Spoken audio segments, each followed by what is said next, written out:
You're listening to the Into the Woods podcast with your hosts, Dermott and Michael. Let's get into it. Wonderful chase by Hinshaw. Cox again. I cannot believe it. Dacos nearly runs out of room. He's bowled. Jamie Elliott has won the game of footy for this famous club. Slap for Nick Dacos. He's going to be the hero. The little champ is going to kick the winner. Here's the Degoe moment. He unloads. Bang! You need your stars. And Collingwood stars just went and wrenched the cup back. If you're watching us on YouTube, be sure to give this video a thumbs up and subscribe to the channel. For Spotify and Apple listeners, a 5-star rating will be greatly appreciated. Make sure you hit the bell icon on any of those platforms to be notified as soon as new episodes are released. You can find us on X at Into the Woods Pod and on Instagram at Into the Woods Pod 10. Thanks for your ongoing support by helping the podcast grow. Go Pies! Welcome to the Into the Woods panel show, brought to you by mattsprintshop.com.au. I'm your host Dermott, and for the next hour or so, we'll be talking about all things Collingwood. We've got a great panel lined up tonight, so let's get straight into it. You may recognise our first panellist from Black and White United on YouTube. Making his way onto the panel show for the second time this year, welcome, Andreas. Thanks for having me, boys. Appreciate it. Just for the people that haven't seen you on Black and White United or have tuned into the panel show when you've previously been on, do you want to maybe give your channel a bit of a plug and talk about maybe what you've got coming up in the next, short term, few weeks or so? We've got a few shows coming up. So it's just on YouTube, it's Black and White United, and on Instagram, just Black and White United.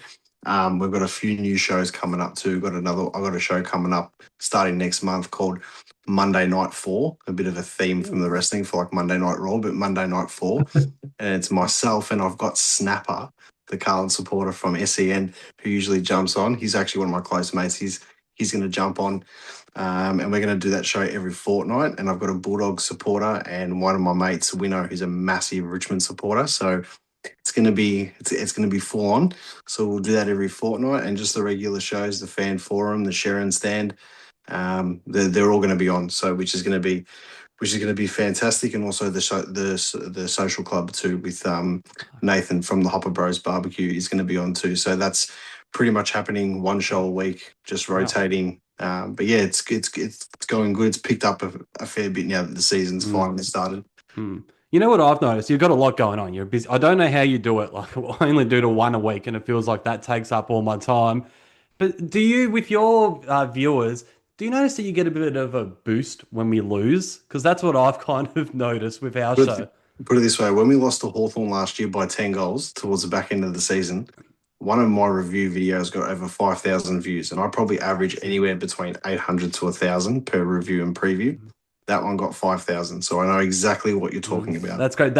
From memory, that was our highest rating episode as well after that Hawthorn loss. That's crazy. Yeah, Collingwood supporters, we're a bunch of sickos. Yeah, I think everyone else, though, jumps on too to see us talk about a loss. That is true. That is true. We had a Geelong fan. Community. We had a Geelong fan in our comments the other day giving it to us. And I was like, what? Why are you sitting here watching a 70-minute episode of a couple of Collingwood fans talking shit? Like, anyway. Yep. Rightio, our second panelist is making his 2026 debut. A man regarded by many as one of the greatest leg spin bowlers to ever grace Tasmania. Please welcome the Prince of Margate, Oscar. Thanks very much. Look, I've sort of just finished up with cricket basically, so I'm kind of glad I wasn't on one of these shows early, because I just my mind didn't really switch to footy till quite recently. Good,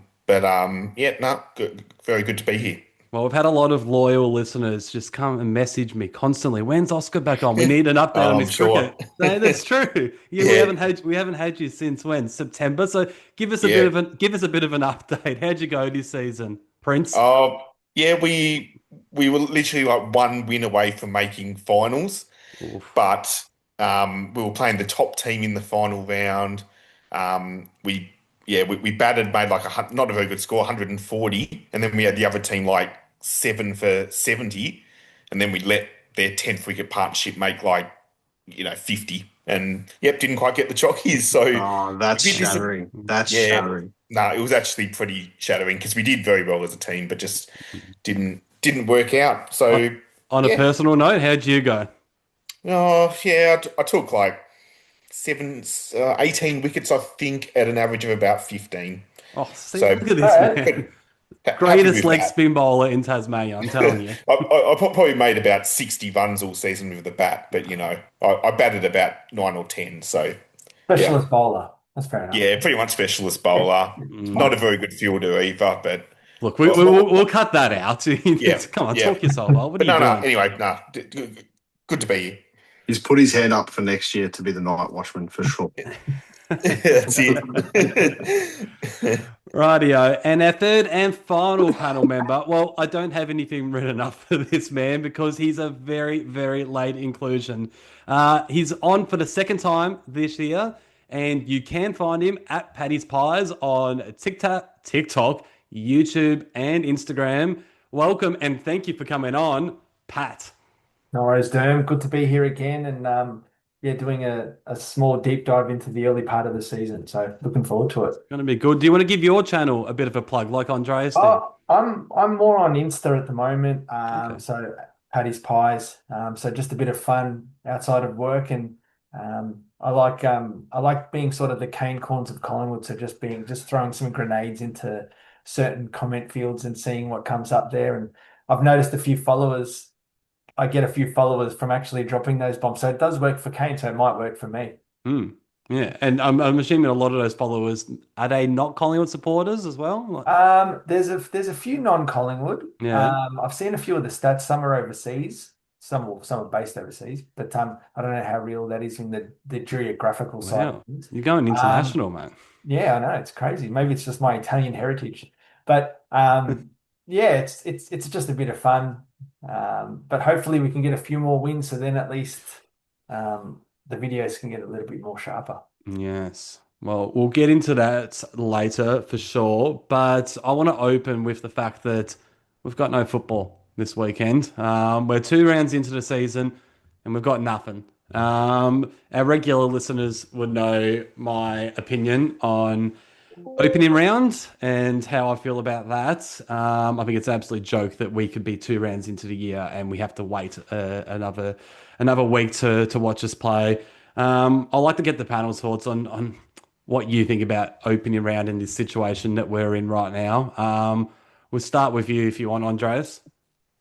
If you're going to do an opening round, then scrap round 1 and just make opening round 1 and just call it opening round if that makes you feel better. But start the season with Carlton and Richmond. The season for me doesn't start until, I was going to say the first bounce, but now as soon as that ball's thrown up against Richmond and Carlton, that's when the season starts for me. And that's coming from a Collingwood supporter. It's got nothing to do with us, but that's when I know the season starts, when that game is on either a Thursday or Friday night at the MCG, 85 to 90,000 people, and that's where it kicks off. Each year they have the opening round now. The whole purpose of it, in my opinion, is finished because they purposely did it to target Queensland and New South Wales while the NRL was in Vegas, and I understood that.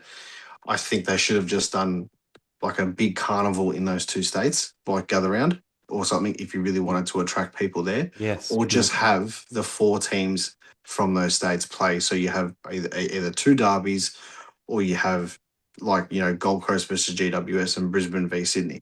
That would have been perfect if they had done that. And to be honest with you, if they had done that in 2025, it would have been a grand final rematch to start off with. And I think that works out great. So you've got options there if you wanted to do it. But personally, don't do it. Just keep it at round 1. I think Gather Round is the biggest success the AFL's had in God knows how long. And keep it. Keep your state of origin, whatever. But opening round, just scrap it. And you saw what happened last year with the Cyclone. You only had 2 games played. What was the point? And one of the games we had to wait until the last round of the year in that void week, which actually dictated the Western Bulldogs final series. And to be honest, if we had lost one more game during the season, it probably would have dictated our final ladder position as well. So, I get what they're trying to do, but don't worry about those states. They're growing. I think Queensland, to be honest, is the second biggest AFL participated grassroots state in the country, like more than South Australia, more than Western Australia. Queensland is right up there as number 2. So obviously something's working, but just scrap it and just stick to round 1. I want to see Carlton and Richmond go head to head as the first game of the season. Yeah. Anything you want to add to that, guys? Oscar, Paddy? Yeah, I guess like we know it's a commercial decision why they've done opening round. They want to, I guess, isolate the northern states. But I heard Scott Pendlebury say if we're going to have a proper opening round, we probably should have something in Adelaide. We should probably have something in WA. If we want to have something in Victoria, well, then that's fine. And then before you know it, there's 12 teams, 6 are missing out. It ends up just being like, well, you might as well just have round 1. And I remember seeing some comments saying, oh, we're thinking of maybe expanding into Adelaide because there might be some issues with the 150th test next year at the MCG during that time. So Collingwood might not be able to play. And I think a lot of people were like, well, funny, maybe they should just call that round 1. I can see what don't do it. Just don't do it and play the season the week after. Yeah. Like brains trust. Amazing. Like I just, they just sort of create a few things for the hell of it. I don't know actually how much money or further exposure it's brought. But I think if you're going to do opening round and you want to do that, it can't be played in Victoria if that's the premise of it. If you're moving away from it, like Andreas has said, well, then it's lost its reasoning and you've got to just scrap it and bring it to round 1. They kind of got to scrap it like the standing rule, which I'm guessing we'll talk about. Oh, we can. But, yeah. Oscar? Look, having all these early buys just seems so stupid. You have, like we played two games, and then but there's even I don't know. It just doesn't make sense to me. Like, I think it's 3 rounds of buys now. I mean, I just don't like all the buy rounds in general. You have like 3 buy rounds now. I think it is at the start of the year, and then they spread out the mid-season buys to like 4 or 5 of the rounds. I think it is. So that's about a third of the season that isn't like a full round of footy, at least. So I just don't like that. I just don't like all the bye rounds, really. It's not so much like opening round on its own that I don't like. It's just more what the ramifications of that and just having those extra bye rounds, which I just don't like. So, yes, I prefer not to see the opening round myself. Just quickly on that too, I've just remembered like would have been almost 10 years ago now they did it, but they had the round 1 was a split round. Yes, do you remember? I do remember. Like about 2014-ish. Yeah, they started it Thursday night, Richmond, Carlton, and then we didn't play I can't remember who we played against, but we didn't play until sort of the back end of the second week. Now, I can sort of stomach that because it's all round 1 and everyone plays, even though it's a split round. But if they've canned that, like, obviously this isn't working, the opening round side of things. You know what I mean? Like, the ramifications are massive. I get 1 bye during the year after King's birthday game. That's fine. I get it. One team has a bye, so and so. But so close to the start of the season, we're just getting our groove on. We're just getting back into it. Why do you have, and now we're going to have buys, teams not playing almost every week. There's going to be teams missing, so the ladder's actually compromised until halfway through the season. You don't get a true indication of what it is. And, I can get after a couple of rounds, but if you're talking like after King's birthday and the ladder isn't actually set and no one's played the same amount of games or whatever it is, how much more compromised is competition, I don't think that's fair. And on top of that too, when Tassie come in, it'll be a buy every week. There's a buy every week. We need a 20th team, or we just need to scrap bloody St Kilda or North Melbourne or someone like that. Just kick Carlton out. But but the thing is that, like, if you're gonna do it, like, you have to scrap the opening round because it's only a couple of years' time. We're gonna have a buy every week. Someone's gonna miss out every week. Yeah. So there's no point having 6 or 8 teams play, just under half the competition, and then we're having buys 2 weeks later, and then every single week when we're going to have one every week come 2028. So I think it's an experiment. You try to get over it, move on. I mean, I think personally, I hate opening round. Like, I think if you're going to do it, which I personally wouldn't, I kind of have a similar idea to Andreas. I would just have everybody play, call it round one. But if they want the marquee matches in Sydney and Queensland, Thursday night, Friday night, Saturday night, then do that. If they think that's going to grow the game, which I don't think it will, then do it that way. But I listened to a podcast with a couple of AFL supporters, and they live up in Queensland, and they say that the advertising is just crap. And the funny thing is, the NRL was actually on the same weekend over in Queensland anyway, and nobody cared. And to me, that's kind of like the NRL doing something similar in Melbourne, and they have their opening round in Melbourne at the same time as the AFL. Do you reckon that any of the Victorians are going to give a shit? It's just, it doesn't make sense. And then we talk about, the ladder, for example, as Andreas just brought up, and Oscar as well, with all these bye rounds. With that Gold Coast Essendon game that you're talking about before, Andreas, that was the last game of the year that was pushed back because of the cyclone and opening round. We went a full season without knowing what the ladder was. We can't just look at the ladder and know exactly how it's playing out. Like, it's all like, oh, okay, Collingwood are sitting fourth. Oh yeah, but Gold Coast have played But the one less flow-on games than effect- us. Like, The thing is, the flow-on effect to that was the Bulldogs had finished their season. They lost to Yes. Fremantle, and they had to rock up the next week, and they had to train. yeah, So you couldn't. So all your post-season festivities and stuff like that are pushed back. You're in limbo now. If Essendon had have won for some strange reason and they had have made the finals, fair enough. They're prepared. They're ready to go.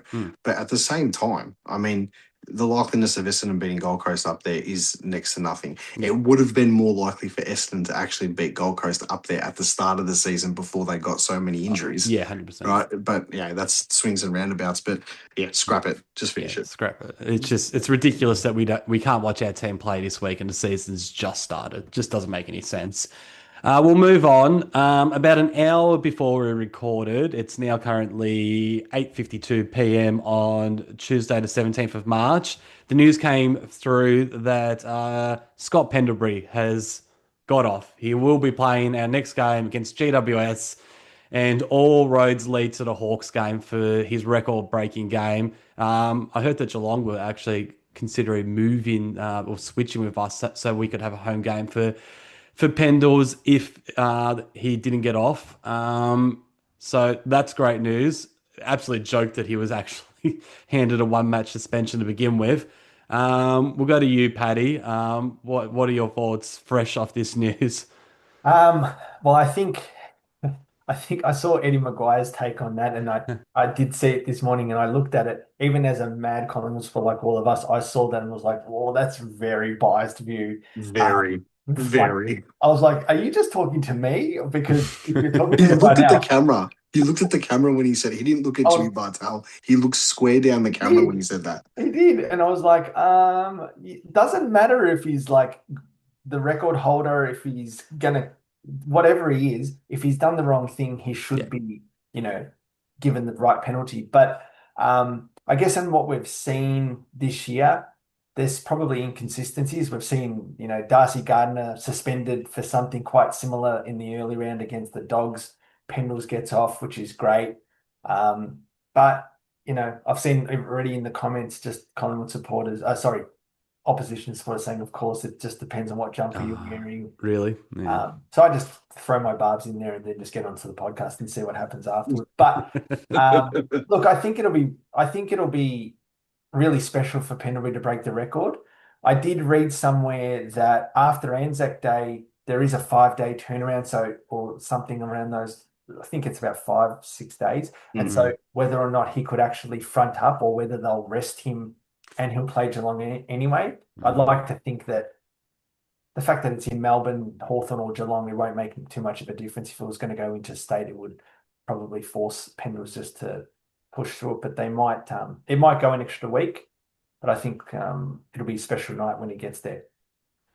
Yeah, look, as someone that lives in Tassie and desperately wants to go to this game, I'm a bit nervous about the rest in. I haven't booked my flights, but I've currently booked my tickets to the Hawks game and considering even booking flights to go see the Cats as well. I don't know. It's difficult. But yeah. What about you, Oscar? Common sense prevails. Oh, yeah, definitely. I mean, I, I was sort of thinking, I actually didn't think he'd get a week initially, but I was actually fairly confident today as the day went on that he'd just find a way to get off, whether it was because of their good character sort of thing, or, they just managed to argue it down. But I mean, I think that technically it was upheld, but the actual penalty reduced to like a $3,000 fine or something like that. So yeah, I was pretty obviously stoked to hear that, but I was somewhat confident they'd be able to talk it down, which is what happened, and hopefully he'll play that game against Hawthorn. I'll throw a slightly different question at you, Andreas. Mm. So, Paddy talked about potentially resting him in between that 5 day break. Is it less likely to happen now that he's playing a slightly different role and could potentially go 50% one game, 50% next coming off the bench? Does that mean that maybe he can get through to the Hawthorn game? Yeah, I think that's the case. I think that's pretty much what they're pushing towards now, because he didn't do it against St Kilda, like as in against Adelaide, starting on the bench and coming on that late as he did to St Kilda. He was on fairly quickly, Hmm. but they just managed his game time throughout the game, which I think is the way to go. And I think with the older boys, whether it be Howie when he comes back or anyone else who's coming off an injury or something like that, they'll probably do it as well. I think for Pendle's leading up into his record breaking game, they will probably focus a little bit more on him. So yeah, I can see that happening. But the incident itself, I mean, if it had have been upheld and there was no fine and he got suspended for a week, I reckon the Collingwood Football Club would have been on the phone to the Carlton lawyers that got Paddy Cripps off a couple of years ago Yeah. for that hit, because if Paddy Cripps got off for that, then Pendle should have walked away, asking them for money for wasting his time going there more than anything. The actual incident itself, though, you've seen worse given for a week. Yeah. So I'm looking at this from a non-Collingwood bias point of view. I've seen, two different angles of it that they've showed 1,000 times on social media and Fox Footy and Channel 7 and stuff. And there's one, the front on angle, I think it's 100% a week, the main one that they're doing. I think that's a week suspension every day of the week. Every player does that they'll get a week. The one where it's on the side, where you can see how close he actually was to the ball, because the front on footage shows the ball bouncing in front of him, but not how close. You can't really tell how close it was. The side on one you can, and you can see the ball bounce right in front of him, and they've made the collision. And I think he did elect to bump more than he says he braced, but you could sort of tell that he didn't leave the ground and push sort of into him. He did prepare his body for the bump and then just rode the contact. So that sort of may come across as a brace, but the head high contact more than anything. And I'm going by what I don't like the decision of him even being cited, but the fact that the consistencies throughout the AFL over the past 2 seasons, especially, that's going to get pinned every single time in every single contest. Whoever it is, they're going to get reported. They're going to be offered a sanction from the MRO. So I'm glad he got off 100%, and I can't wait to see the comments from more other supporters and stuff like that to see what they're saying. But I'm glad it's a fine. But yeah, I've seen worse given a week, and I've seen less given a week as well. Yep. Fair. Anyone want to add anything else before we move on? Nope. All right. So we're currently 1-1, and our next 4 weeks, they're not. It's looking quite difficult actually. We've got the GWS Giants on the rebound. We've got Brisbane up at a Gabba. We've got Freo, and we have Carlton in our next 4 games. We'll talk more about sort of individual players and positions and game style and whatever you want later. But as a whole, 1-1 with those 4 weeks, with those 4 games coming up. How do you guys see how we're sitting right now? I'll go to you first, Oscar.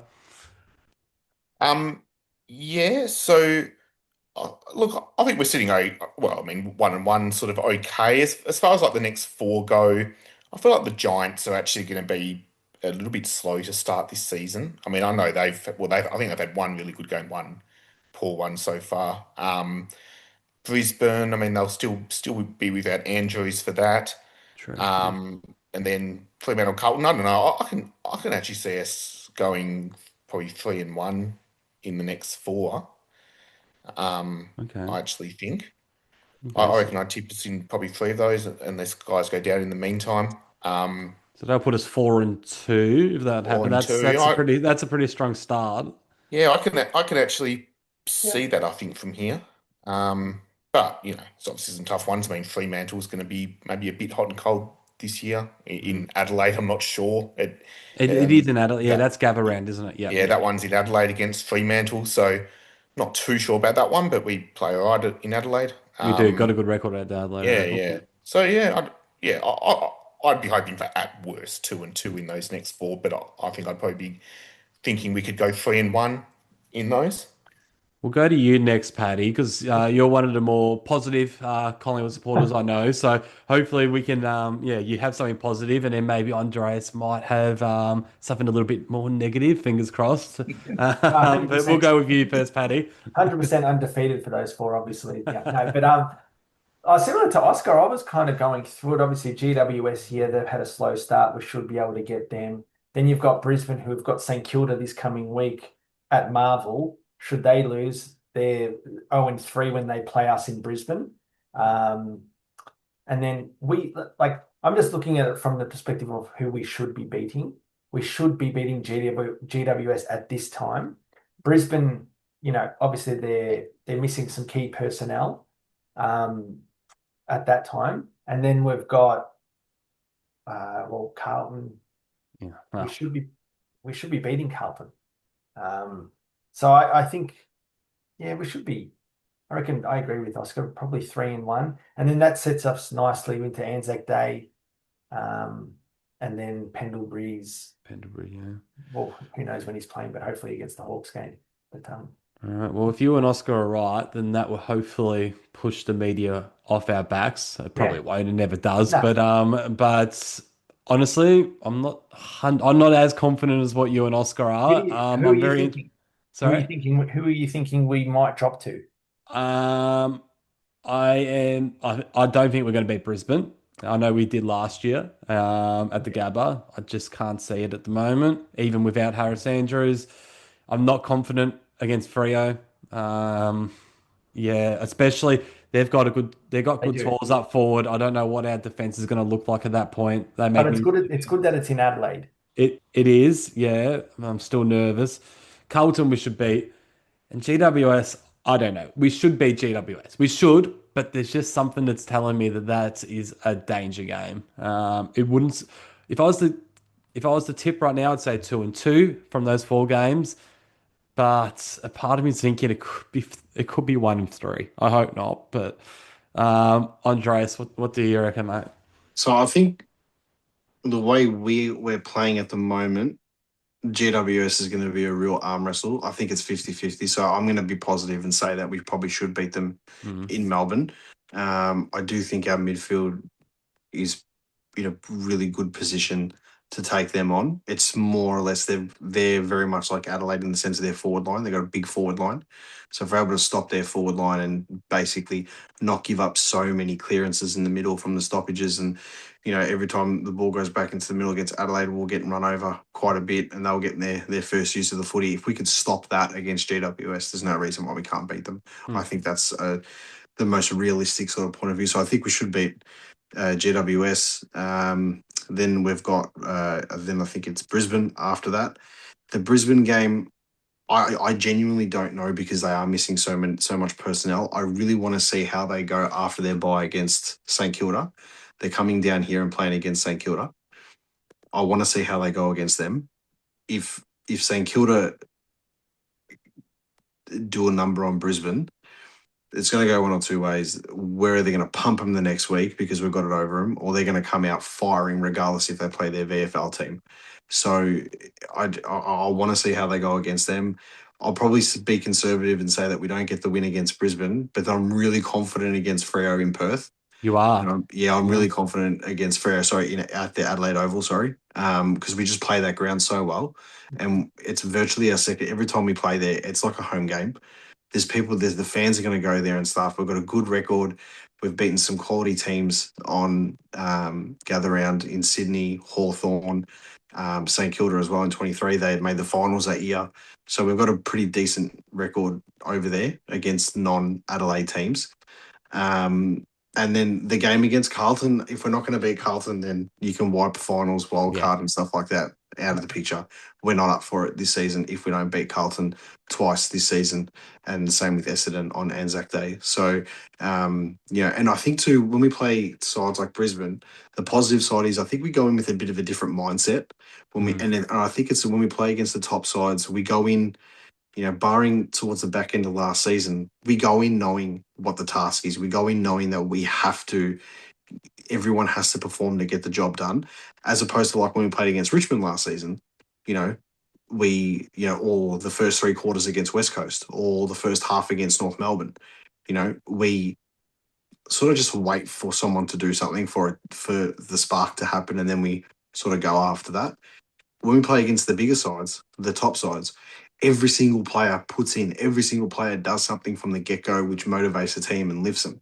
They're not waiting for someone. They're not waiting for, Quainer to do a massive intercept mark or a chase down tackle from Bo McCreary, or to go in to show his flair, or Dacos to kick a ripper, after doing all the work and building up and kicking the goal. It's a shared load when we play against the top sides, and that's a real positive for us. And it's been like that under Fly since he took over. It's just against the lower sides we tend to let our guard down a little bit more. And out of all those games, and this is me being genuine, out of all those games, probably the Carlton game, I'm probably the most nervous of. Probably because it's the rivalry and stuff Yeah. too. But I just don't want to go in that game half-assed thinking, yeah, we'll get it done at the start of the third quarter. We'll kick 6 goals out of nowhere and just blitz them. It's not going to happen, because even though they just, beat Richmond and they got pumped against Sydney, they've got a pretty decent fixture. They can play themselves into form and then play against us. So I think we're better than them. But that's probably the one game that for me is the danger. Just don't go in too cocky against them. I was gonna end the podcast with this question, but I'm gonna push it forward to now. On our last regular episode with Michael, I was talking about how I still believe that we are a contender this year. I just think that we need to move the magnets around in certain areas and change a little bit. I don't want to wait until the middle of the year before we make these changes. I think we've got the right players. I just don't think we're using a lot of them the right way.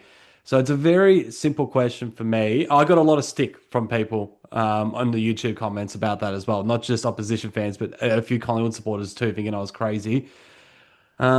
So yeah, the simple question to you guys is, do you think we're a contender in 2026? Because based off the three of you and how positive you just were about our next 4 weeks, I'm thinking that maybe you guys think the same as me. We'll start with you, Oscar. Yeah, look, I do.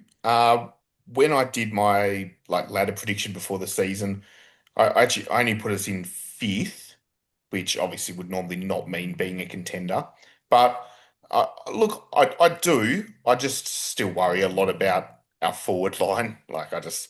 We need to sort of sort something out there. Just play, well, for starters, I just think play one less genuine tool and just see if we can get guys like Elliott and things into the season a bit.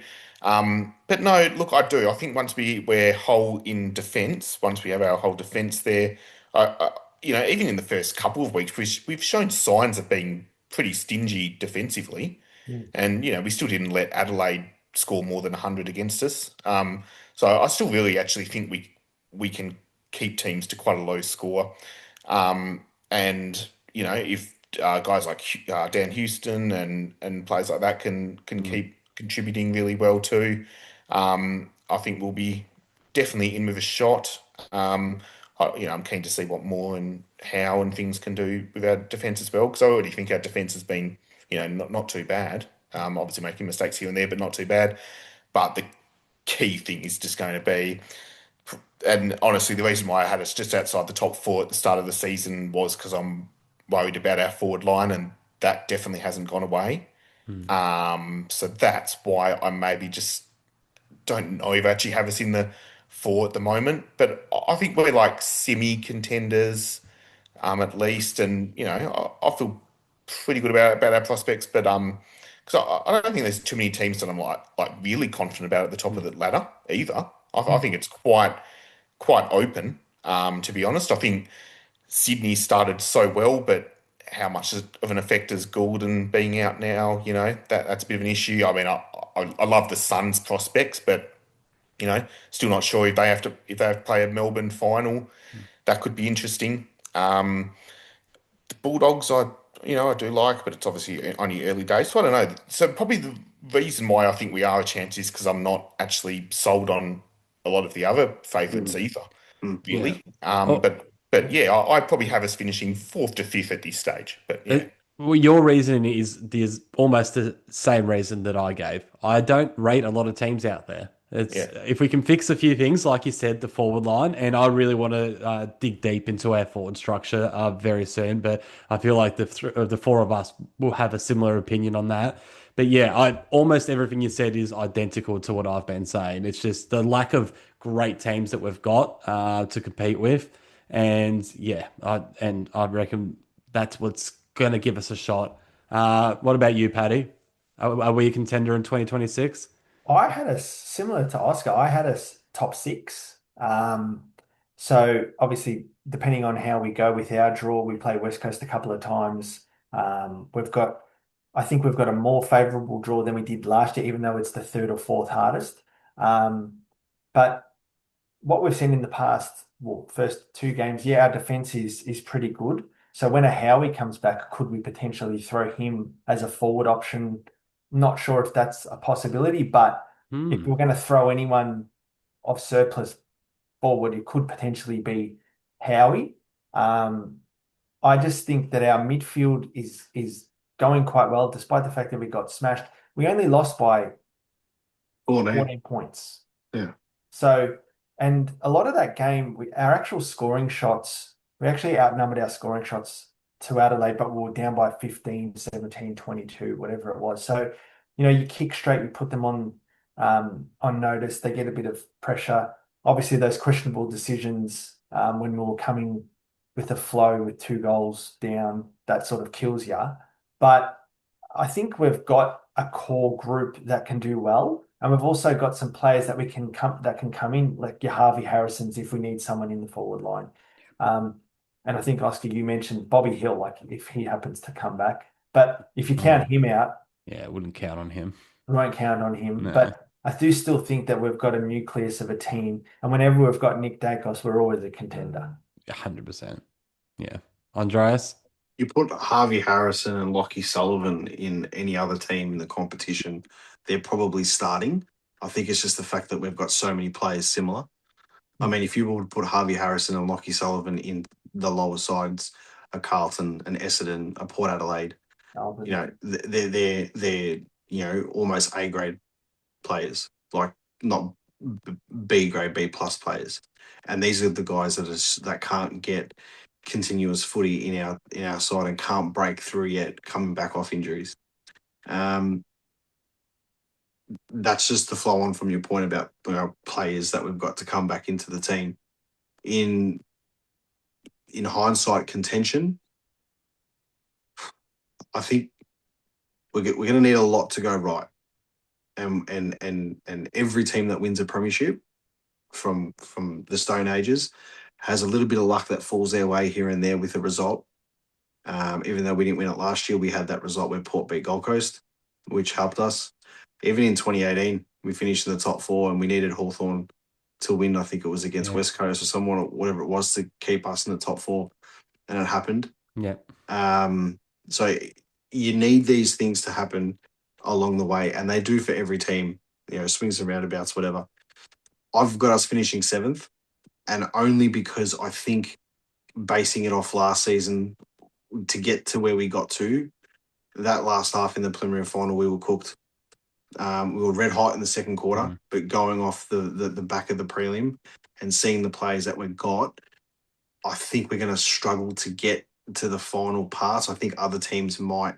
Well, I can see us having a very similar season to last year, being okay at the start, having that awesome patch that we always do underfly in the middle of the season where we go 6 to 8 games unbeaten. Everyone's watching us, everyone's talking about us, and then it's like win, loss, loss, win, loss, or whatever it is. We can't just string a few together again.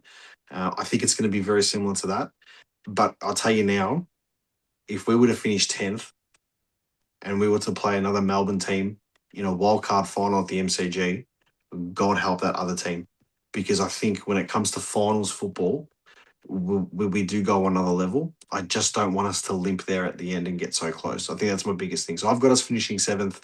I still think we're a little bit behind teams towards the back end of the season, like your Sydney's, potentially your Western Bulldogs. I think they're going to be red hot this season.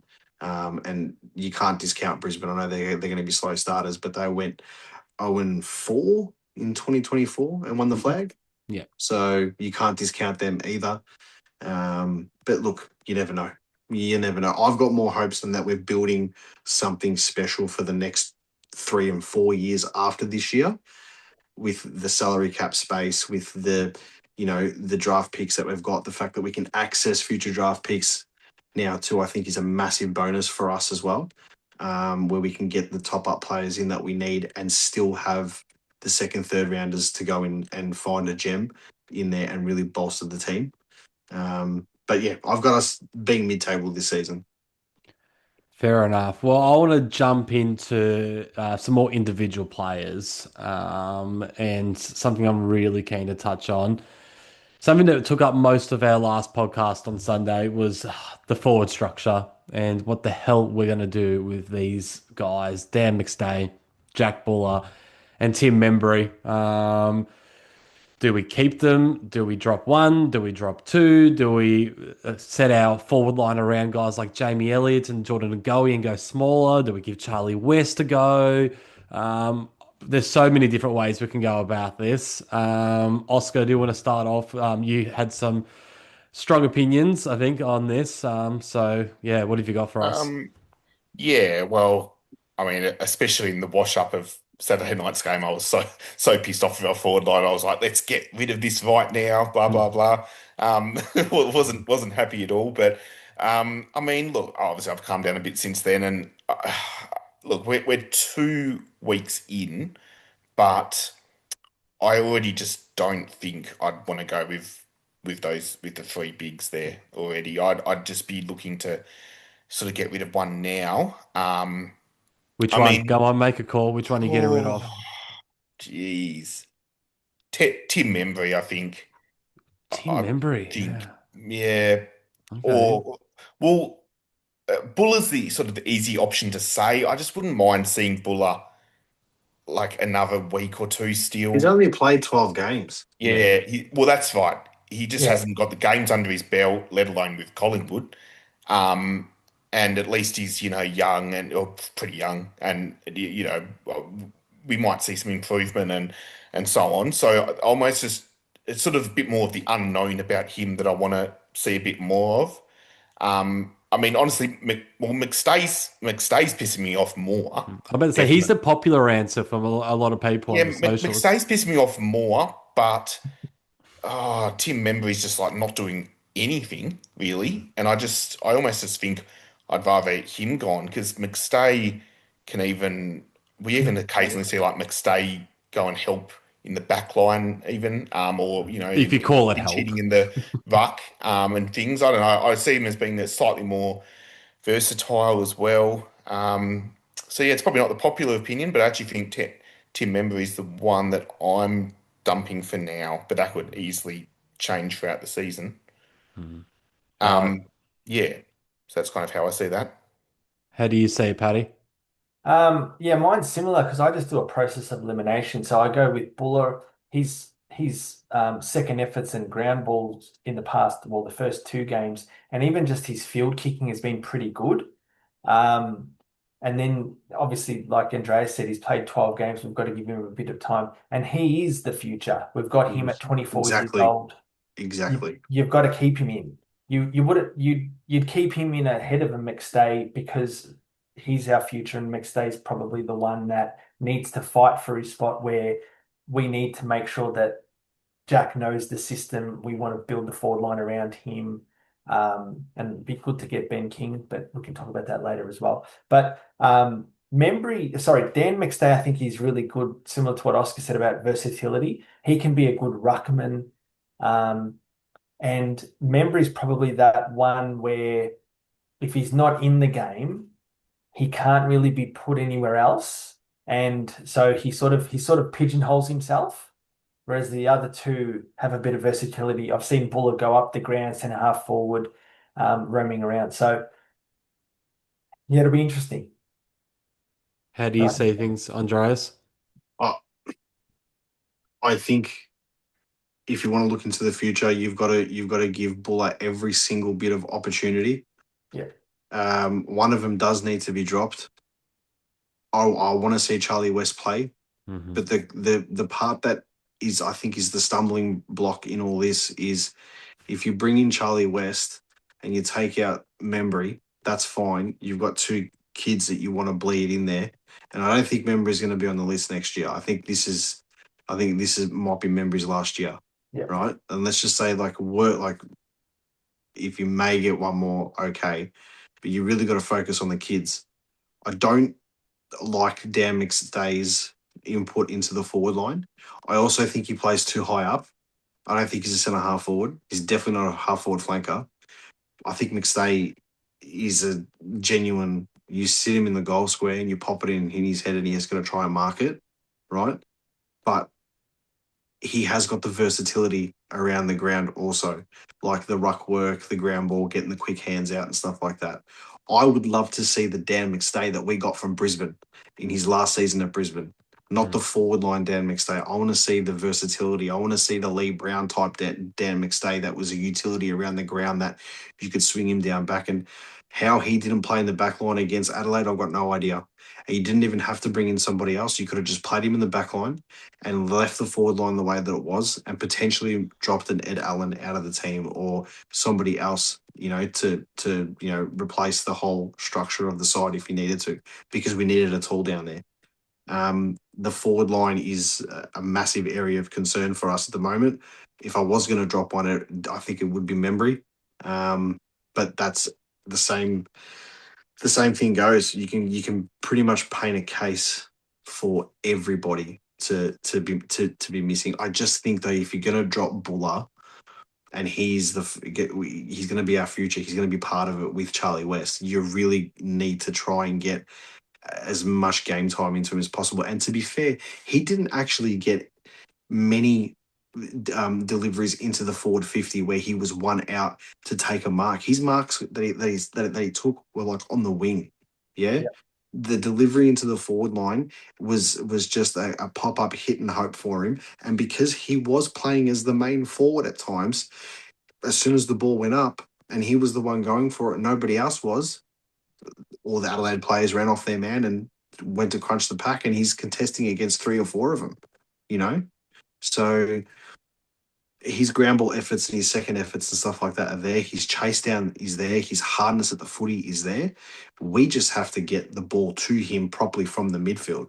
Like Lipinski is one of the best forward entry kicks in the competition. He's able to pull his kicks late. He's able to get it properly into the forward line. We need to see that to Jack Buller. We need to see, and the only criticism I've got of Buller, and this will change everything, he's just going to get his running patterns right when he's going for the ball. Yeah. If he gets his running patterns right when he's going for the ball, he finds the right space and we get the ball to him, it can change very, very quickly, and we're not going to be talking about forward line problems. We'll be talking about midfield rotations, back line issues, blah, blah, blah. That's the one key that needs to change in our side. I'm not sure if you guys listened to our last podcast, but the way I want to structure up is I want Jamie Elliott in the goal square. He's our most dangerous forward, and when he's the main man there, that's when he's at his best. When we've got the 3 talls, it just doesn't, it takes away from Elliott. So I would love to see Jamie Elliott and Jordan De Goey switch him from out of the goal square. I love to see all these smalls around them, like Lockie Schultz, Bo McCreary, Harvey Harrison. I love to see Still Sidebottom play deep as a small as well. And then keep Jack Buller in the team for structural reasons. I think he's the one you have to go with. He's what, 2 games into his Collingwood career. It's only up from here for Buller. So do you Whereas, think that so just on that, do you think yep. though that the three tall forward option that we've tried over the last 2.5 years, do you think that's not working I, anymore? Has I, the game gone past the three tall forwards yeah, I think where it has. yeah, Yeah, I don't think it worked last year either with the triple M's. yeah. I think you would say whenever one of those guys was injured, whether it be McStay or Myercheck, whatever, that's when Jamie Elliott was at his absolute best. I reckon Mm. two of those guys is the way I would go. For me, it's a Buller and a West. I'm picking Buller and West, and I don't want all the pressure to be on those two kids. So that's why they're going to be playing more of a structural role, and the forward line will be based around Elliott and De Goey if it was up to me. I'm not playing McStay or Membry. I've seen enough from those two. I saw what they did last year. Membry had some good moments last year, but he also went missing a hell of a lot. And McStay just hasn't been the McStay that we came to love after the 2023 prelim final. We haven't seen that form, and I've kind of given up hope that we ever will. So for me, that's what I would do. I look at it as I don't think Charlie West can go worse than these guys. I'm not basing this off just a game on a weekend. I'm basing this off the last 18 months. Mm. That's fair. Let's get a little bit more positive. I want to talk about Dan Houston. Yes. Yes. Yes. I think he's fascinating. What's changed? Like something's definitely changed to bring out this kind of form. We'll start with you, Andreas, because you're pumped to be able to Oh, talk about this man. man. Like it's just you say stuff and obviously being in like the content creator space and putting myself out there and making calls and fair, some of them I've gotten completely and utterly wrong. And it happens. But the Dan Houston side of things, there was glimpses last season. There was glimpses in that game against Port Adelaide in round one where we won by 91 points or whatever. There was glimpses even the game that he got reported against Carlton, right? There was glimpses in the finals where I felt as if he was just half a step off where he needed to be, like last season in contest, getting the ball, feeding it off. I think him and Josh can't play in the same line of the ground. They work well together, not being there. But the way that Dan Houston has played in these first 2 games, and to be fair, I went to the Ballarat game against North, the practice game, and the way he controlled the ball from the back line and delivered it. Forget about the result. We played our VFL team, yeah. Just quickly, isn't it funny though when we played our VFL team in a practice game? Kane Corn said, "Oh, I can't believe Collingwood didn't that they chopped out all their players. They've got no experience." But then we play all our experienced guys, and we're too old. I just don't get it. But anyway, Paddy. it just does my balls in. Seriously, well, come on, guys. Yeah. But the way that he's been able to adapt to a potential new role, whether it be a little bit more defensive and driving the ball out, or whether it be just playing a bit more free. Like he's the keys, mate. Go and do what you need to do instead of being so regimented and so structured. I think that's worked in his favour over the first 2 weeks, and I think we're getting the Dan Houston that we put ourselves in a bit of deficit for when it came to picks and stuff. And I think it's going to pay off this season. And I've got him as top 5 in our BNF this year. Yeah. Yeah. I reckon he's a lock for top 5 the way he's playing at the moment. Oscar. Yeah, no, look, it's been fantastic to see him in the first couple of games this season because he was definitely a real query for me coming into this year because, let's just face it, he just wasn't what we wanted him to be last year. It's hard to know what it kind of is. I just feel like he's much more confident in our system, the way we're playing. He's getting himself in better positions.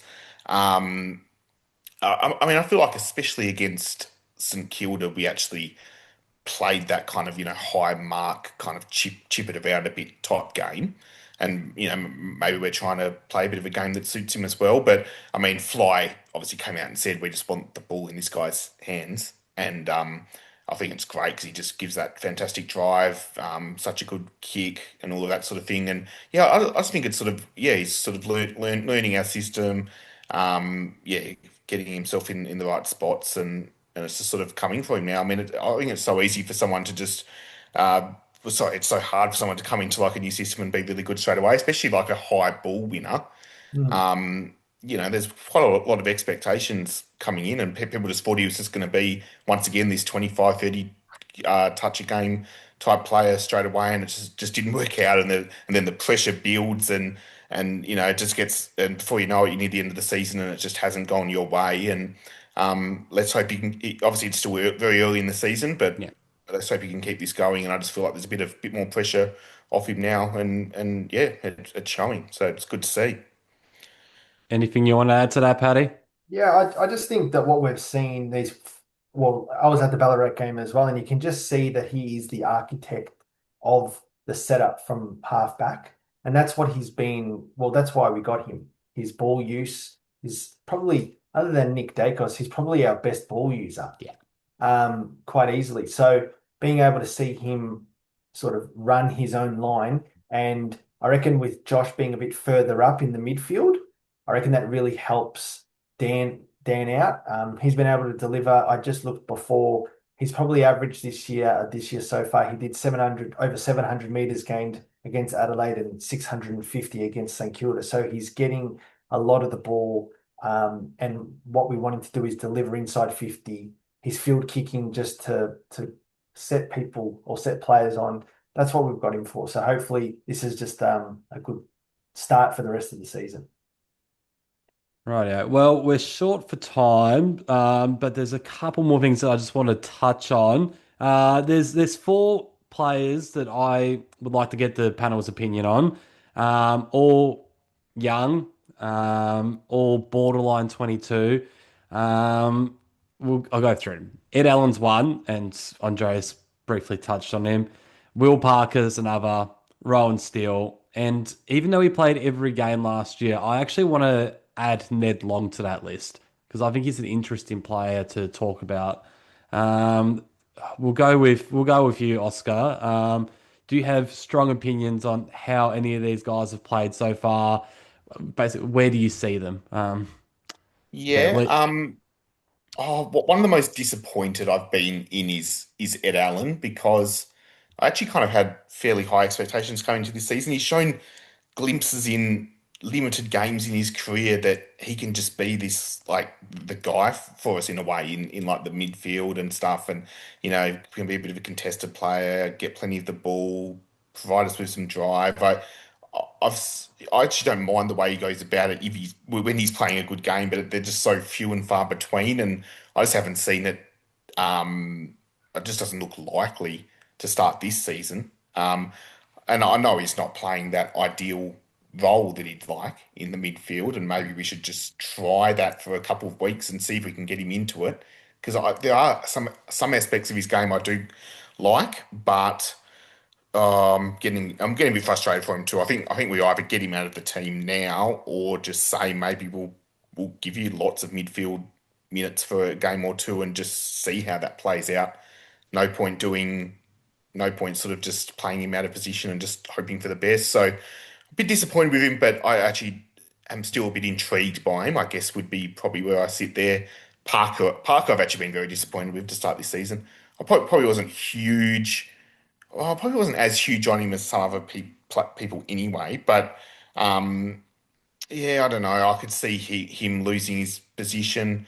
Um, Rowan Steele, I quite like. I think on the weekend he kicked two goals, yeah, and two goal assist as well. yeah, 2 goals assist. I think out of the four you've mentioned, he's the one who definitely impressed me the most, and I want to see him stay in, see what he can do.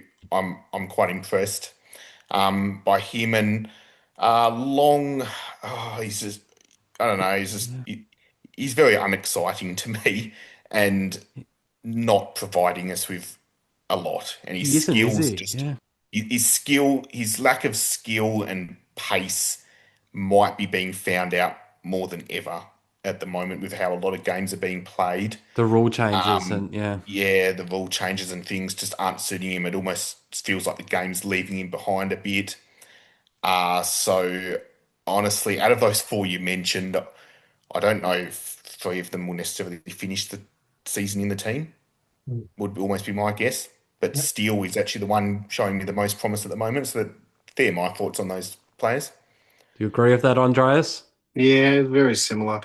I think I've just haven't had much to mix dismay, but I just haven't had the high hopes for Ed Allen. Yeah. And I You've can't said get my that a head long around. time. I Yeah. get it. I get he's got a fantastic athletic physique. He's super quick for his size, but his disposal and decision making is Woeful. it's VFL level at best. And I think these days you can have your speed and stuff like that, but if you can't use the footy properly, and he can dominate against lower sides, like where in 24 we smashed Melbourne when they were crap, and he played a great game, and he can shine in a practice game, and that's fine. But I want to see him go over to Brisbane and go in the midfield and go right up against Lockie Neal and smash him to pieces. And I do not see that happening in this lifetime. And that's just me being honest. And I hate shit canning our players, but I don't understand from the Collingwood supporters what more evidence that you need to see that this guy's a potato. Like he's not up for it. And I think he'll be great in our VFL team, but I would rather have kept Markov. I would have rather have kept Hoskin Elliott for another season than have him. And I know that's not going to sit well with a lot of people, and I understand different aspects and stuff of the argument, but it's been 3 or 4 years now. You've got to start showing something. You're a top end draft pick. You've got to start showing some form, and you're getting your chance. And I just don't see him take it. I just don't see him taking it. I know it's only been 2 games, but you've got to take it now, because there's guys like Harry Di Mattia who, all right, he hasn't broken into the side yet, but he needs to break into the side soon. And he's not getting his chance. Lockie Sullivan's fully fit, ready to go, and he was fantastic in the preseason. He hasn't got his chance yet. So there's those aspects there. Then you've got TJ as well, Jacob Ryan, who I don't think they're up for it either. But you've got to give these guys and you've got to give these kids a chance to actually show what they've got and not clog a fucking spot in this in the team.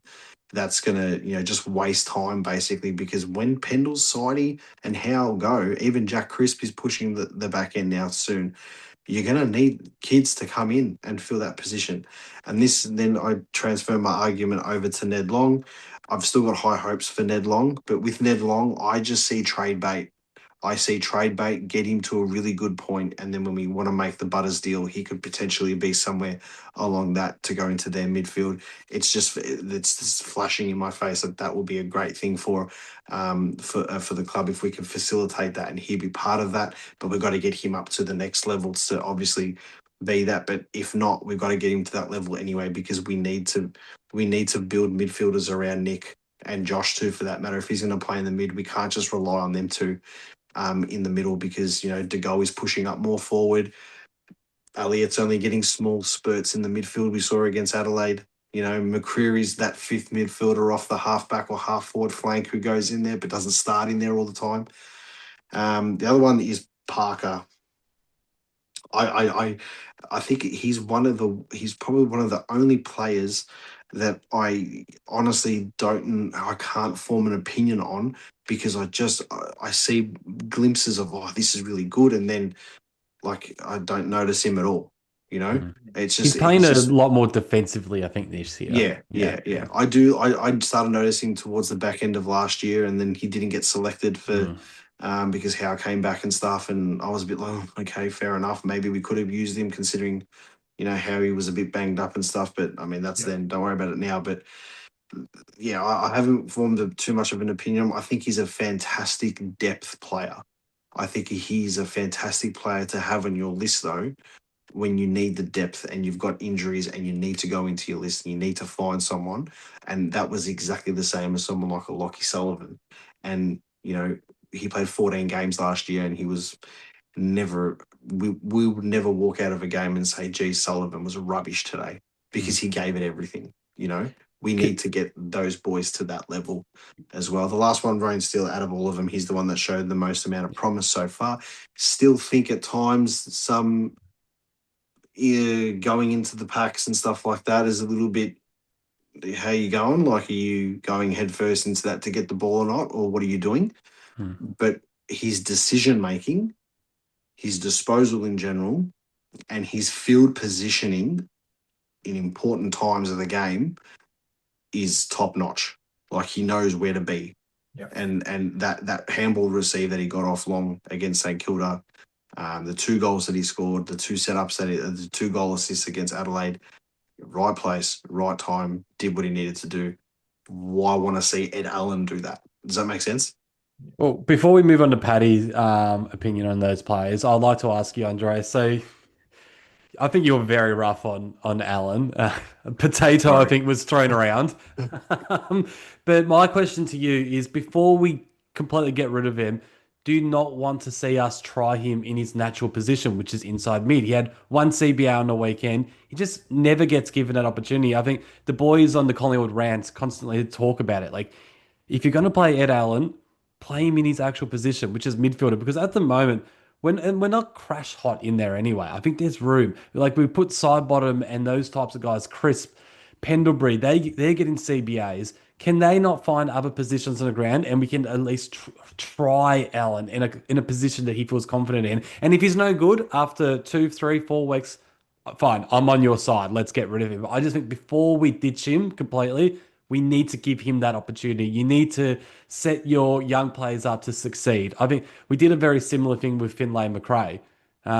He was just never given that go as an inside mid, and yeah, he lost his place on the list. I don't want to see that happen to Allen. I want to know for sure that he either can or can't play that position before we get rid of him. But who are you taking out? I agree with you wholeheartedly to play him in his natural position to give him the best opportunity. But right now, this season, if we're to keep him going forward, which we probably will, but if we're to keep him, and you talking about the current present day, who are you taking out of our midfield to put Ed Allen in? Yeah, I'm pushing those older guys out. Like, I think Jack Crisp had 10 CBAs on a weekend. He can play anywhere. Side bottom had a few CBAs. I would like to see him play more deep forward. Pendlebury was saying can play half back. He can play half forward like he did against St Kilda. I'm all for putting Pendlebury in the midfield if the game situation says that we need him in there. But yeah, they're the kind of guys that I'll push in out, and I'm giving Ed Allen maybe 10 to 12 CBAs per game. Which is, a huge bump from the one that he had on the weekend. If we're got Darcy Moore and Jeremy Howe fully fit, ready to go, GWS or Brisbane, and we have no injuries, hope to God, hope to the football gods, I don't see us moving. I get what you're saying, and I agree with it in theory, but if we've got a full team ready to go, you've got to play those or the team in their natural position. Yeah. I'm not moving a Pendlebury, Jack Cripps, or a side bottom, or one of the Dacos boys, or anybody out of the midfield, so to speak, to put Ed Allen in there when he's not showing us glimpses of anything around the ground apart from a really good one-handed pick up and a bounce and setting up a goal against Adelaide. Like, I need to see more from him actually playing and rotating through when he gets the chance. But he doesn't get that chance, though. In order for that to happen. But there's obviously a reason behind it. If we're injury depleted, then yeah, you put him in 100%. But I'm not personally dropping any of those experienced players that have proven themselves and they're going to get there, even though they can play dual positions because they're so experienced and they're so good. I'm not moving them out of their preferred position to put Ed Allen in there when it's not just, I know it might be 2 games and you've got to give him a consistent run, but it's also been 4 years that we haven't seen anything. I think that for me is the biggest red flag. But I do agree with playing him in his natural spot and seeing how he goes, but I just don't know who you're going to take out and rearrange the team for it to happen. Fair enough. What do you reckon, Paddy? Well, I think it's quite clear that Rowan's out of those 4 players. Rowan still, despite the fact that he's probably he's had the least amount of games at Collingwood or years at Collingwood, he seems to be the most grounded. Hmm. And that's coming obviously from being mature age. But I think just seeing him on field, like Andreas said, his positioning and his field kicking really shows against those other players. And we need good field kicks. Our actual system now with handballs and uncontested possessions needs really highly skilled players. Um, I saw Ed Allen a few times and I actually watched him closely, and he looked out of position. He looked low on confidence, but he was running the wings, and he sometimes was out of position. He made a few costly errors, and I understand. You've got to play them those 4 or 5 weeks in a row to get them confidence. But sometimes with our midfield, it's kind of like Stuart McGill and Shane Warne. Sometimes you might not get your go Hmm. Yeah. because you've just got someone better than you. And so I think that might be unfortunately Ed Allen. Ned Long, I see Ned. I love Ned. Like Hmm. last year, what we saw from Ned, Most really improved for so sure out of the Oh, he team. was last year. Yeah. Easily, amazing. easily, yeah. But I do see him as I see Zach Butters perfect replacement for him. I see actually Zach Butters as a more skilled version of Ned. Hmm. Um, and I think that's probably what we're looking at. So I think Ned, you know, we probably do need to keep playing him so then he can be trade bait. I didn't actually even think of him as trade bait. I did see him as a definite replacement for Butters, but if that takes it, then so be it. And then Will Parker, I think I actually was really disappointed when he didn't get selected to play against Brisbane. I think he did a real last year. He did a really good job on Rankin. Probably should have played. Hindsight's a great thing. Howie shouldn't have played, and Parker should have.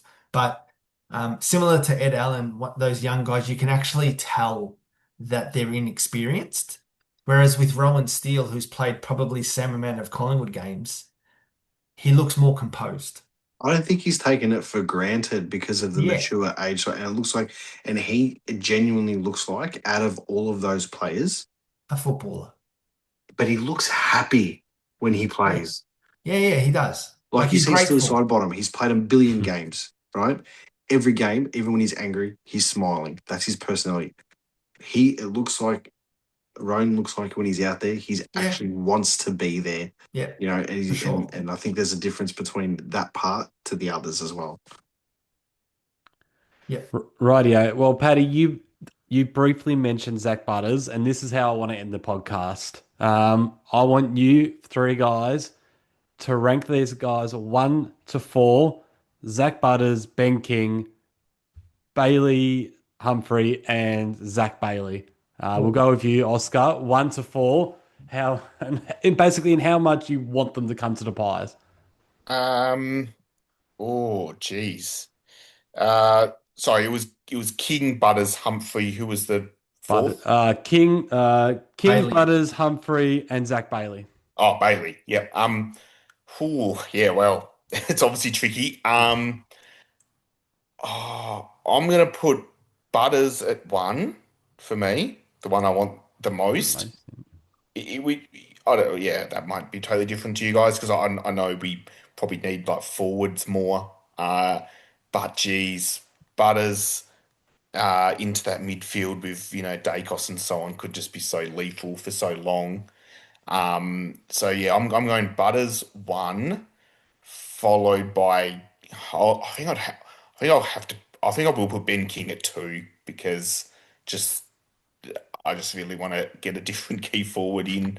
Um, Humphrey and Bailey.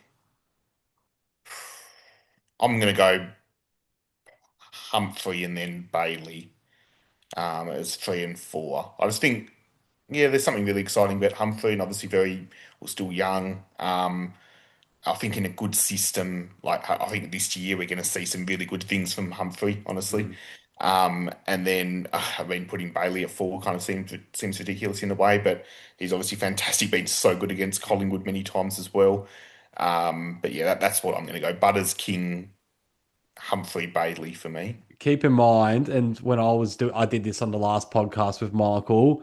Bailey Humphrey is the only one of those guys that is in contract still at the end of this year, so he probably will cost a lot more than the other guys, especially a Zach Bailey. Yeah. Yep, Paddy. Yeah.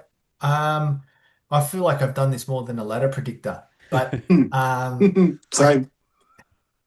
so so my sort of I've got Butters at 1 because he would just be a fantastic I guess Robin to Dacos Batman. Like that would be an amazing look, we saw in State of Origin, right? Yeah. Can you imagine that over a whole season? Mouth watering. Feed families for generations. But Oh. it's I think we see like Zach Butters is just so important. We always this is why I hate people talking about Nick Dacos needing to be a contested beast. We don't need him to be a contested beast. We need him to be the Ferrari on the outside delivering. Someone like a Zach Butters is the perfect person to be in that pack because he's basically the more contested version of Nick. Yeah. So I think he would be a really good addition. Now, I would definitely get Bailey Humphrey second. Okay. Despite Definitely having to Bailey. pay more for him than the other two? Yeah, because I think I'm trying to back in the current forward line so we don't have to sell the farm for a Ben King. Mm. And when I say sell the farm, obviously he's a free agent, so we'll just have to pay a fair bit. But I just think that Bailey Humphrey would bring this other dimension that he could also be like a Geordie in our forward line. And that, like, just imagine, geez, he would be incredible. Oh, he's amazing. Yeah. He would be. Now, I'd probably just put Ben King third solely because I think Zach Bailey is going to command, based on the offers that I've heard he's got from Adelaide and Essendon. Yeah, big ones. Yeah. Just so much money. Like that's almost Ben King type money. So you're like, well, if I had to choose between Zach Bailey and Ben King, you'd probably go King. But yeah, Zach's a great player in his own right, though, isn't he? Gee whiz. Yeah. He could have kicked, 8 or 9 goals on grand final day last year. He could have. Yeah. God. But I think Zach Butters and Bailey Humphrey in our team next year. I think even Andreas and I have been saying we've been building for 2027 onwards with those two in there. Now we might be having to move a few players. Like, I don't know, does that mean Charlie West is in a trade for an Adelaide for Zach Butters? South Australian native. I don't want Bo McCreary to be involved in any trade talks, but yeah, I think Zach Butters and Bailey Humphrey are my definite top 2 for the rest of the year. Andreas?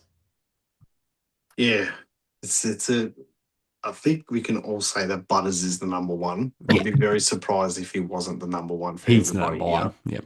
because it's Batman and Robin, and I think for me it was cemented, even though I already wanted it in my mind watching State of Origin and just seeing the way that they were. I'm thinking, can you just tell me, hey, if you're Zach Butters, you wouldn't want that. But then on the flip side, him and Bont worked really well together too. So I did see that, and I'm thinking, but Bont's going to retire earlier than Nick, so well, that's the thing. Yeah, yeah, that's the thing. And I think Bulldogs would be one of those teams where they might win the flag this year, but then you're not going to see him for another 10 years, 10, 15 years. You know what I mean? They're probably just like a one team, and then that's it. Yeah. Look, I've got Butters at number 1. I've got, and I probably put him to number 2 only after the game against Adelaide, but I've got King at number 2. But there's a massive, little asterisk there, a little star there next to it because of his injuries, and what he's had injuries before, but now he's sort of come good. Is he going to end up like his brother, who's just injured constantly? Very similar players and stuff. Like, that's what you don't want. It's just the fear of we sell the farm to get you in, but then, what happens after that? And then what also happens if we get King, and what happens to West, Buller, and potential Zach McCarthy? Does it hinder his development? Yeah, forgot about him. Yeah. Going into the forward line. Is he just going to be the next ruckman? So there's that part as well. I got Humphreys at 3rd, only because I just think it's the next Jordan De Goey. I genuinely think he could, if he was to come into the side, then it just gives us a whole X factor dynamic in there. And to be fair, put him in the forward line. Let's just say the club gets rid of Bobby Hill. Yep. whether we trade him off for a second rounder, because I think the first rounder for Bobby Hill is out the window now if he doesn't come back this year. He's lost his value. He'll be a second rounder, right? And maybe even a late one there just for the books side of things. You don't reckon it's going to be more like Clayton Oliver? Third, fourth I rounder? think it'll go third round. I think it'll be second because I still think he'd be going to a place where he's from, if that makes sense. So the value still lies in there with either West Coast or Freo. Humphrey's the perfect person to go then into the forward line and to do his thing, and that will help players like a Jessic Senna developing in the forward line, doing what he needs to do. There'll be all these young key forwards. And, I mean, can you imagine a forward line with Jordan De Goey, Lockie Schultz, and Bailey Humphrey? Forget it, man. Seriously. Anyway, and then I've got Zach Bailey at 4, I think only because he probably doesn't have the longevity left in his career like the others do, because he's been around the longest. I mean, if you were to get him on the cheap, which is physically impossible, then I'd be like, well, that's a massive X factor. I think Zach Bailey would be the fix let's just say if we had everything right to go for the flag next year, like everything was spot on, he could be just that one player you need there that can change everything. And we've seen what he's done in 3 grand finals in a row, right? But for Collingwood's sake, you need to have the support around Nick. You got to get Butters in. King second, Humphreys third, Bailey fourth. But you can count an argument for 2, 3, and 4 to be in any order. Yeah, I don't think we're going to be disappointed if we get Zach Bailey, are we? We're not going to be disappointed if we get any of them. Yeah. But I'll be disappointed if we sell the farm for King and we give away 2 first rounders, and he's on stupid money. And, he's giving us, Tom Lynch of now vibes. You know what I mean? I don't want that. I want to see him come in and I want to see him basically be, the closest thing to Charlie Curnow that is out there at the moment. I want to see that type of forward. Can sit in the goal square, take a mark, do whatever, but then pushes up to the half forward flank, takes a mark, and does some like grouse Jeremy Cameron type goal. That's what I want to see. Yeah, I kind of agree with you, Andreas, in terms of Ben King. For me, it's a really watch this space as well. Like if Jack Buller and Charlie West end the season in amazing form, then I could see a world where we don't need to go down the route of going after a Ben King. But if Buller doesn't look good, West isn't coming on, then all of a sudden he kind of becomes an important target for us, I reckon. So, we'll just see how the year plays out. But I think we can all agree that Zach Butters is without a doubt that number one. I'm happy to persist with the crap forward line for another year and trying to find the way to make it work if it means that we've got Zach Butters next to Dacos in our midfield. Yeah. 100%. We'll make it work. Yeah, hopefully. Rightio, so before we wrap it up, I'm going to ask, do any of you panel members want to chuck something to the rest of us, or are we happy to, end it there? I think I'm all good, guys. All right. Yeah, I think I'm pretty sweet. I think we've touched on everything. Yeah. Lovely. All right, Oscar, Andreas, and especially you, Pat, coming on such late notice. Really appreciate it. That was awesome. At this stage, Michael and I are going to take this weekend off and return for the regular show the day after the Giants clash, which will be on Saturday, the 28th of March. Unless there's big breaking news that happens in the next few days, then we might come on for a sneaky half-hour pod or something on the Sunday. But until then, we look forward to doing it again next time. See ya. Yeah, boys. Thanks, guys. Cheers.